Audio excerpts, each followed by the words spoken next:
Now, as fire season just keeps going, we do know that we need to create defensible space around our homes. But what do we do if our neighbors aren't following those rules? Well, Action News Now's Brian Ramsey is live in Butte County. Brian, how do we handle this potentially dangerous situation?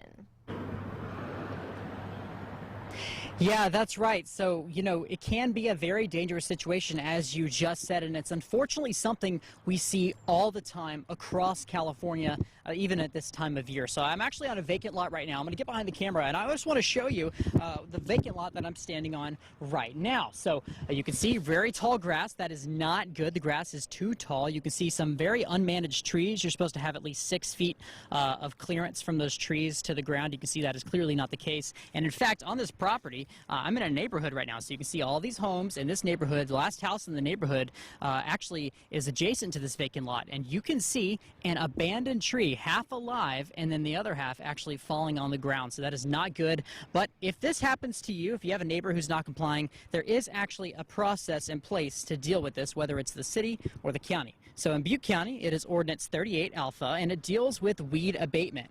This means the county sends out notices for people to clear out unmanaged property and create a defensible space. If they neglect to do so, CAL FIRE will send out their designated fire prevention officer to check out the property and often send another notice afterward.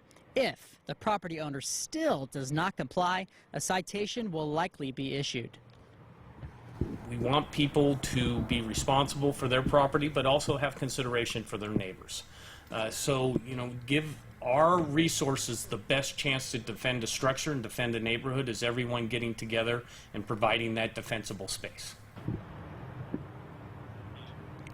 If you are worried about your neighbor's property, talk with your neighbor first to see if there is anything they can do about it, or even if you are willing to help, just to protect your home's 100-foot defensible space. If they are still unwilling, call CAL FIRE's prevention number if you live in the county, or call the city's fire department if you live within city limits, so they can notify the property owners. Now, unfortunately, CAL FIRE doesn't have much in place as far as physical enforcement other than using citations, but there is a draft currently in place for an approval process with the County Board of Supervisors in Butte County, and I'll have more on that proposal coming up at 6. For now, I'm live in CHICO. Meteorologist Brian Ramsey, Action News Now, coverage you can count on. Thanks, Brian. Now that fall has arrived, it's more important than ever to keep that defensible space up, especially with dead leaves falling on properties and fuels being critically dry at this time of year.